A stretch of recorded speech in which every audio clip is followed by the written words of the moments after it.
সালাম আলাইকুম দর্শক, কি অবস্থা সবার? আশা করি ভালো আছেন। আজকে আমরা জামাত ইসলামের আরেকটি আসল চেহারা আমরা আপনাদের সামনে উন্মোচন করব। জামাত শিবির যে কত বড় জঘন্য হতে পারে। জামাত শিবিরের নেতাকর্মীরা, সব নেতাকর্মীরা না, কিছু কিছু নেতাকর্মীরা, আমি আপনাদের প্রমাণ সহ দেখাচ্ছি। পুরো সোশ্যাল মিডিয়া তোলপাড় এই নিউজটা দেখে। ভোরের শিশির একটা নিউজ পোর্টাল, বাংলাদেশের জনপ্রিয় একটা নিউজ পোর্টালে কি লেখছে জামাত ইসলাম বিরুদ্ধে? আমি কাজের মেয়েকে আটকে রেখে 1 মাস ধরে ধর্ষণ, সোনাদিয়া উপজেলার জামাত ইসলামের আমির গ্রেপ্তার। দেখেন আপনারা এই নুরানি চেহারাটা দেখেন এই বাটপারের, দেখতে পাচ্ছেন? এই যে এই বাটপার, এই যে হেডলাইন নিউজ, আর পরিষ্কারভাবে দেখেন।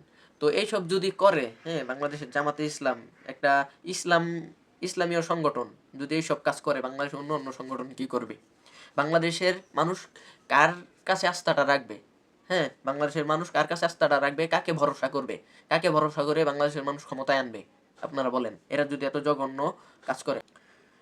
লেবাসের আড়ালে অপরাধ, 1 মাস ধরে আটকে রেখে নির্যাতনের অভিযোগে গ্রেপ্তার। ওরে গ্রেপ্তার করছে জামাতের যে আমির এই কাজটা করছে, ওরে গ্রেপ্তার করছে, ওকে কারাবাসে পাঠাইছে আর কি।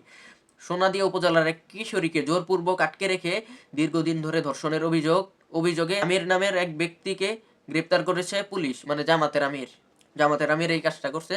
তো সোনাদিয়া সোনাদিয়া এলাকার যে এলাকাটায়, এই এলাকার কত বড় নিচু মনের মানুষ হতে পারে, ওকে। পুলিশ ও স্থানীয় সূত্রে জানা যায়, অভিযুক্ত ব্যক্তি ভুক্তভোগী কিশোরী প্রলোভনের মাধ্যমে নিজের নিয়ন্ত্রণে এনে 1 মাসের বেশি সময় ধরে শারীরিক ও মানসিক নির্যাতন চালান। বিষয়টি প্রকাশ্যে এলে আইনশৃঙ্খলা বাহিনী দ্রুত অভিযান চালিয়ে তাকে আটক করে এবং পরে আদালতের মাধ্যমে তাকে কারাগারে পাঠানো হয়। হ্যাঁ, আমি আইনশৃঙ্খলাকে ধন্যবাদ জানাই এই ধরনের বাটপার সিটার, মানে নির্লজ্জহীন, চরিত্রহীন এই সমস্ত জামাতের নেতাকর্মীদের, লেবাসধারী আলেমদের। সে একজন, কিন্তু মনে হয় তার লেবাস দেখে মনে হয় সে একজন আলেম, মেবি, আমি জানি না, যদি হলেও হতে পারে। এই ধরনের মানুষ, এই ধরনের ব্যক্তিকে কঠিন থেকে কঠিন শাস্তি দেওয়া হোক, ফাঁসিতে ঝুলানো হোক, আমার দাবি। আপনারা এসব লেবাস দেখে বাংলাদেশের মানুষ, আপনারা একটু চালাক হন, একটু ব্রেন খাটান। আপনাদের মাথায় তো গিলু ছাড়ার কিছু নাই, এই মানে গোবর ছাড়ার কিছু নাই, গিলু বলতেও কিছু নাই।